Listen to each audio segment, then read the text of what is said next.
Last week, I'm sure most of us watched the Open Championship on TV at some point during the course of the tournament, and it's always interesting looking at a links golf course and how the best players in the world tackle the conditions, particularly the wind. It's a very different type of environment to the one that they play in, week out, but I'm sure a lot of you will play in those conditions. Those of you who are members at clubs out on the coast will face those conditions most every week.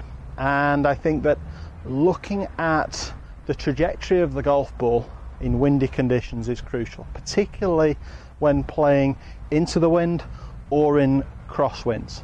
I think if you were to ask any right-handed player, they would say that a wind that was blowing left to right, a slice wind if you like, would be their least favourite. Obviously a left-handed player, it would be the opposite wind direction, but basically any wind that's coming from behind them over the back as they're addressing the ball, and yardage control, distance control into the wind can also be very difficult at times for players. So I'm going to introduce a phrase today which over coming videos and as the Academy develops you may hear more about, and that's a term called dynamic loft.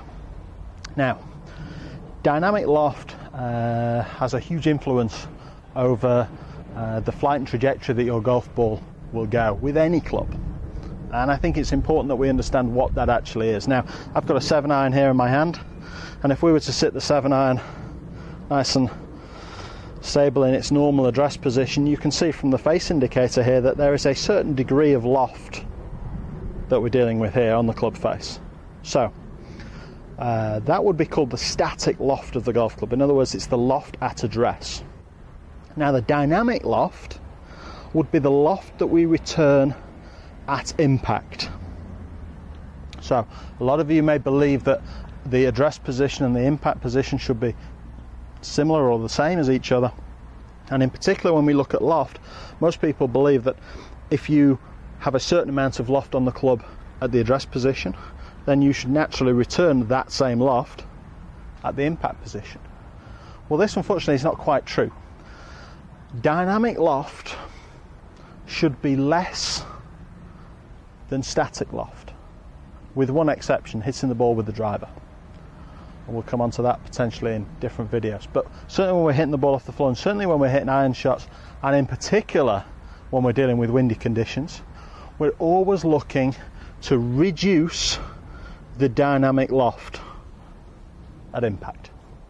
Now, this achieves several things in the golf swing, but if we're talking about playing in the wind, and again relating that back to the Open Championship, a lower ball flight in windy conditions can be very useful.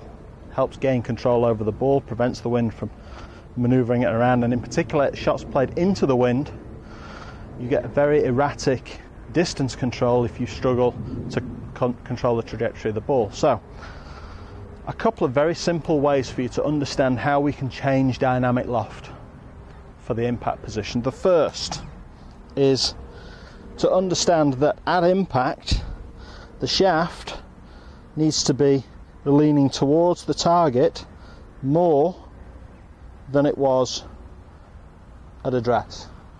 A very simple exercise, simple drill, I've just demonstrated it right there, is simply form your address position and then allow your weight to shift into your lead side, the lead side to rotate slightly out of the way, and you take the handle and move it towards your intended target, and you'll see that the club face will de-loft.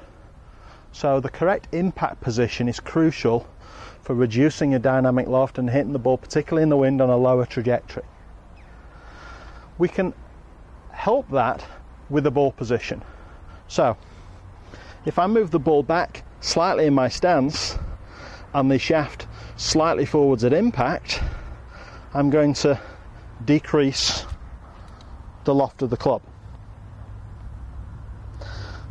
And as we shift into impact with a ball that's slightly further back, it's much easier now to get the head and chest in line with, or perhaps even slightly a feeling of having it slightly ahead of the golf ball, increasing the lean of the shaft to the left, de-lofting the club as we strike slightly down on the ball,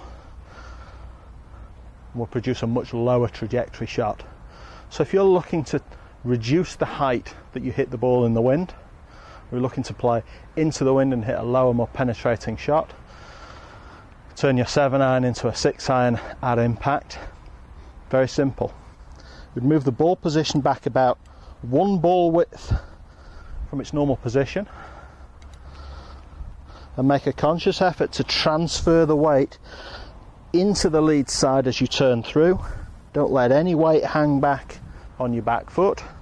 Rotate into your lead side and keep the grip ahead of the shaft. This will reduce the dynamic loft and produce a much lower penetrating trajectory.